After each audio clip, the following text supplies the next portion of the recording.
नमस्कार. आज मी तुम्हाला मखाण्यापासून खीर बनवून दाखवणार आहे. इथे मी मखाणे घेतले 1 वाटी, 15 ते 20 बदाम घेतलेत, 10-15 काजू घेतले. आता आपण ह्याला थोडे तुपावरती परतून घेऊया. इथे मी कढई ठेवले गॅसवरती, 1 चमचा तूप घालून घेतले. आता त्याच्यावरती आपण हे मखाणे परतून घेऊया.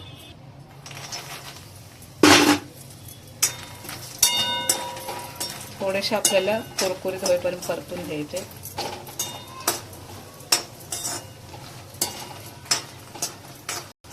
थोडेसे कुरकुरीत होईपर्यंत आपल्याला गरम करून घ्यायचे.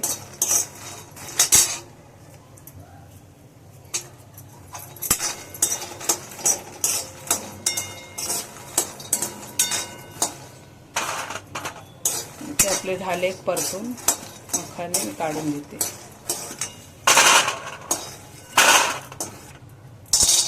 तिथेच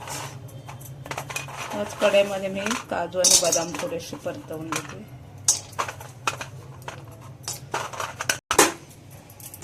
थोडंसं अर्धा चमचा तूप टाकलं, त्याच्यामध्ये परतून घेते.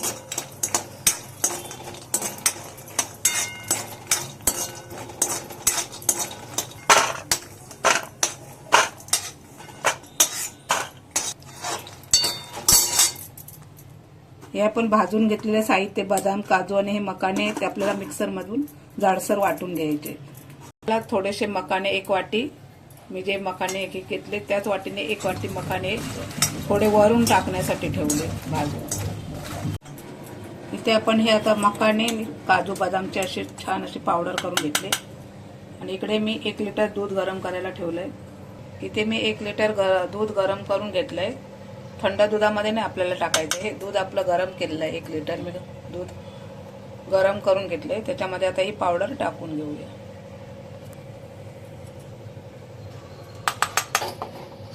छान असं मिक्स करून त्याला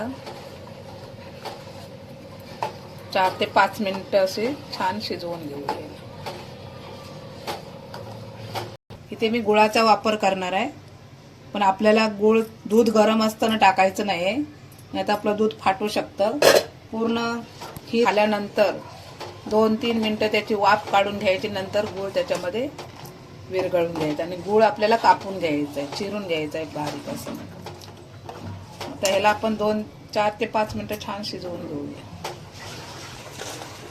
आणि इथे मी 1 वाटी हे मखाणे अख्खे भाजून ठेवले, ते आपल्याला नंतर वरून घालायचे. आणि थोडे बदाम आणि काजू पण मिक्स करून घेतले, तुपावरती परतून घेतलेले. ते इथे आपले 4 ते 5 मिनिटं झालेले आहेत. आपण ते पावडर टाकले तेव्हा. आता हे आपण अख्खे जे मखाणे आणि बदाम, काजू आपले परतून घेतलेत ना तुपावरती, ते ह्याच्यामध्ये टाकून घेऊया.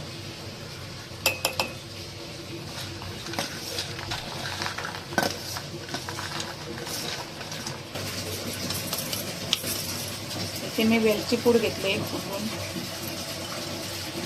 अर्धा चमचा ती टाकून घेते. साखरेमध्ये बारीक करून घेतली.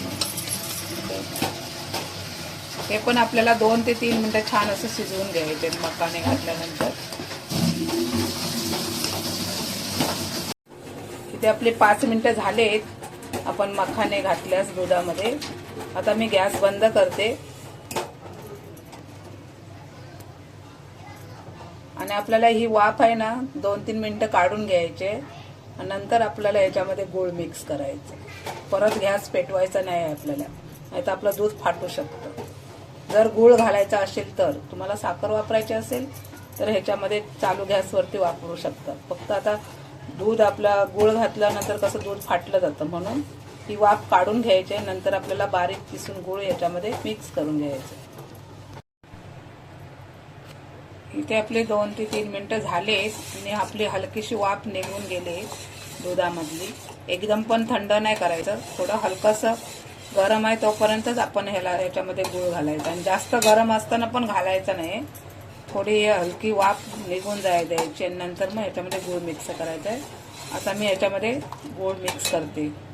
2 ते 3 मिनिटं मी वाफ घालवून घेतले. हलकीशी वाफ येते तरी पण आता ह्याच्यामध्ये गूळ घालूया आपण, म्हणजे विरघळेल.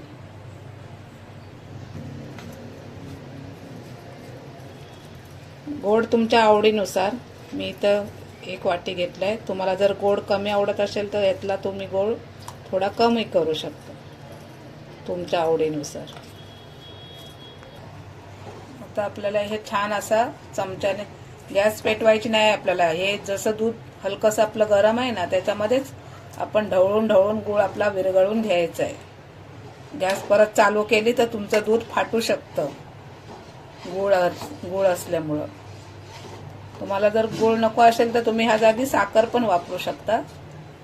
मी ही गुळामध्ये बनवली. आता त्याचा बघा गुळामुळे आपल्या खिरीला पण कसा मस्त असा त्याचा रंग आलाय बदामी कलरवर.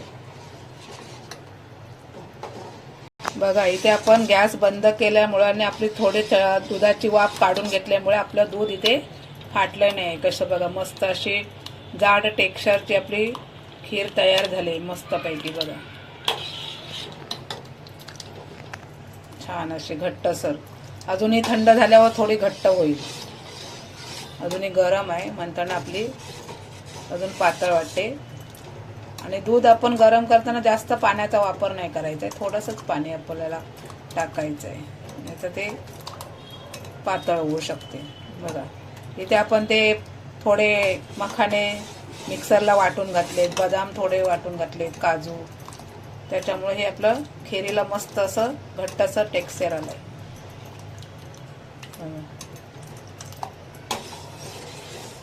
आता आपली खीर खाण्यासाठी तयार झाली. गुळ पण आपला मस्तपैकी विरघळला आहे आणि आपलं दूध पण फाटलं नाही. बनवायचे असेल तर अशा प्रकारे तुम्ही खीर बनवून बघा आणि आम्हाला कमेंट करून नक्की कळवा. आपली खीर खाण्यासाठी मखाण्याची तयार झाली. अशी ही खीर आपल्याला नैवेद्यासाठी किंवा आपल्या शरीरासाठी पण फायदेशीर आहे. याच्यामध्ये कॅल्शियम प्रोटीन भरपूर असतं. लहान मुलांपासून ते वयस्कर माणसांपर्यंत ही खीर आपण बनवून खाऊ शकतो.